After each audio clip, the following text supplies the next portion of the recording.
Howrah station.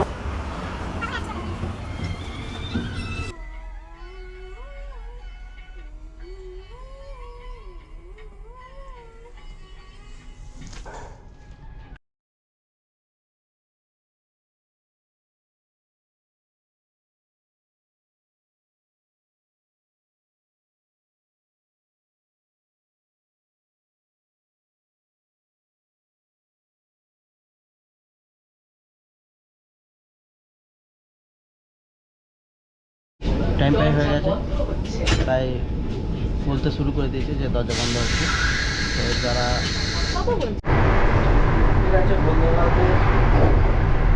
বাথরুমটা দেখে নাও, সুন্দর পরিষেবা রয়েছে। আমি যেটা এসেছি সেটা হচ্ছে ইন্ডিয়ানটা। তো এর থেকে এই যে দিয়ে গেছে, এটা আছে চা, বিস্কুট আর গরম জল দিয়ে গেল। তো রেডি করি খাবারটা। বাবু খুব হাসি, খুব আনন্দ পেয়েছে, জায়গা চেঞ্জ করে ফেলেছে। ওর জায়গাটা এখানটা ছোটো ছোটো মনে হচ্ছিলো। তো যাই হোক, ভালোই হয়েছে, ঘুমিয়ে পড়বে এই জায়গাতে বসে বসে ঘুমিয়ে পড়ার থেকে। ঠিক আছে, আমি একটুখানি বাইরেটা আমরা দেখতে পাবো, অন্তত মজা পেয়ে গেছে খুব।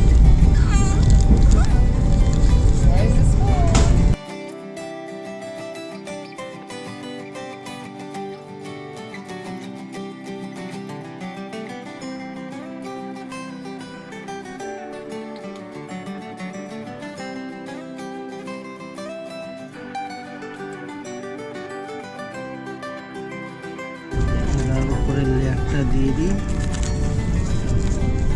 দিয়ে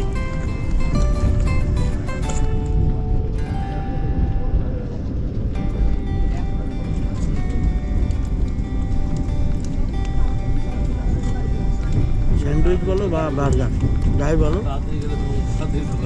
দেশি জোগাড়ের মতন করে ফেলেছি কাজ।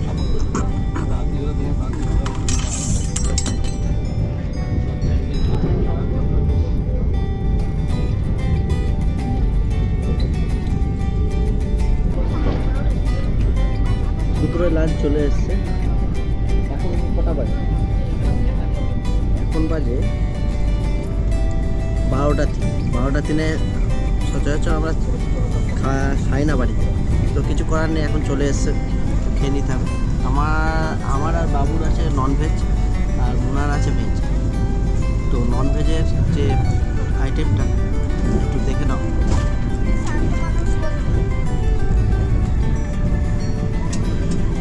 পিস মাংস আছে, ভাত আছে, ডাল আছে, দুটো পরোটা আছে, আলু ভাজা আছে আর দই আছে। এই হচ্ছে ননভেজের আইটেম। তো খাওয়া যাক। মাংসটা ঝাল হয়ে গেছে, তাছাড়া সব কিছু। শেষ পাতে আইসক্রিম দিয়ে শেষ করলো। আইসক্রিমটা এখনো ঠান্ডা।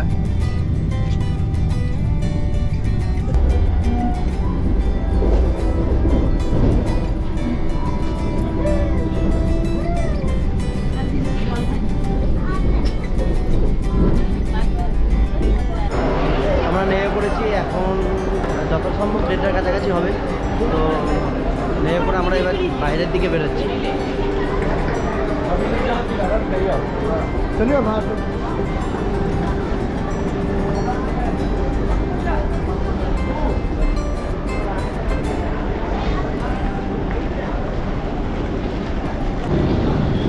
স্টেশনেতে অনেক ট্যাক্সি বা গাড়ি ড্রাইভার থাকবে যারা আপনাকে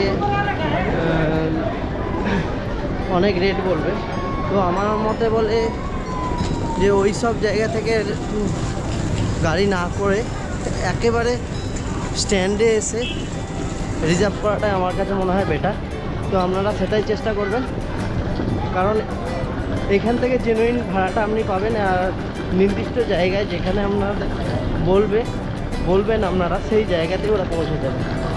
তো সামনেই দেখতে পাচ্ছেন স্ট্যান্ড, গাড়ি স্ট্যান্ড আছে।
দীর্ঘ 7 ঘন্টা, প্রায় 7.5 ঘন্টা মতন আমরা জার্নি করার পর আমরা পৌঁছে গেলাম আমাদের সেই দিনকার লাস্ট ডেস্টিনেশন, অর্থাৎ সিকিমে। আমরা গ্যাংটকে। তো গ্যাংটকে গ্যাংটকে যে হোটেলটায় আমরা উঠেছিলাম সেই হোটেলটার নাম ছিল হোটেল সানসাই।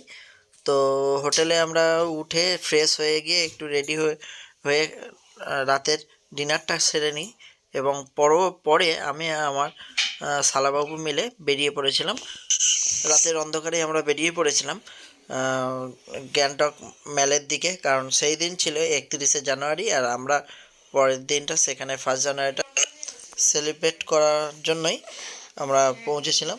তো যাই হোক, আমরা সেখানে খুব আনন্দ করে সেলিব্রেট করি, যার ভিডিওটা নেক্সট পার্টে তোমরা পেয়ে যাবে। তো 1 জানুয়ারিটা আমরা খুব সুন্দরভাবে আনন্দ উপভোগের মাধ্যমে আমরা কাটাই। 2023টাও আমাদের খুব ভালো কেটেছিল, একটু দুঃখ কষ্টের মধ্যে কেটেছিল কিন্তু ভালো কেটেছিল। 2024টাও আশা করি খুব ভালো কাটবে। Thank you.